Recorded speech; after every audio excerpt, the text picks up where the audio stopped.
Между прочим, эти лабораторные сферы сделаны из асбеста. Он отпугивает крыс. Сообщите нам, если во время тестов вас будут мучить удушье, сухой кашель или остановится сердце. Это не часть эксперимента, это асбест.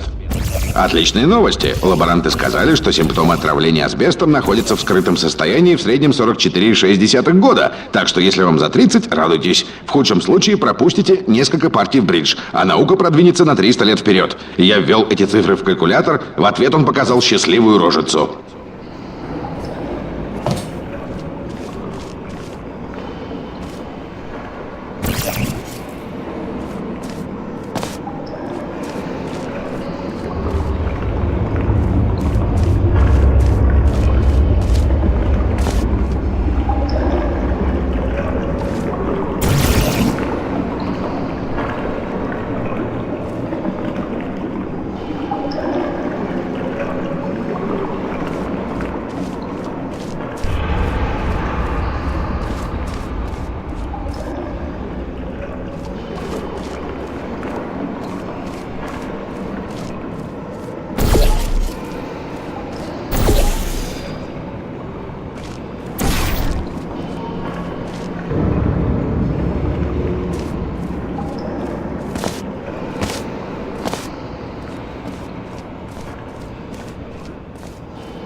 Мне нравится твой стиль, ты устанавливаешь свои правила, прямо как и я. Счетоводы сказали, что я не могу уволить коллегу, но я уволил. Пандусы для колясок слишком дороги. Это вера при применении механики краски из нашей студенческой игры ТАГ, ЗЕПО, ЕРОВ, ПНТ к условиям игры Порт Л. Двум самым большим изменением стало исключение пистолета-распылителя. В игре ТАГ с помощью распылителя игроки могли без ограничений раскрашивать абстрактный окружающий мир, при том, что действие происходит снаружи. Но опыт показал, что перенести это в замкнутые пространства игры Порт Л. Двум не прибегая к различным уловкам очень сложно. Кроме того, значительно изменялся темп игры, так как появлялась возможность носиться по уровню, покрывая все краской. Само собой, возрастала скорость, энергетика и часто это приводило к бессистемности, что не соответствует более интеллектуальному игровому процессу игры Порт Л. Кроме того, и, вероятно, это самый главный момент, есть определенная элегантность и простота в том, чтобы управлять всеми элементами игры одной лишь портальной пушкой. Введение новой пушки привело бы к усложнению игры, и мы были бы вынуждены начинать все сначала, объяснять игроку, как пользоваться новым устройством, вместо того, чтобы сосредоточиться на порталах. Поэтому мы решили использовать привычный механизм доставки и дать игрокам возможность изменять направление потока с помощью портальной пушки. Получился вполне разумный компромисс.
кальций, чтобы мы могли наблюдать активность нейронов мозга.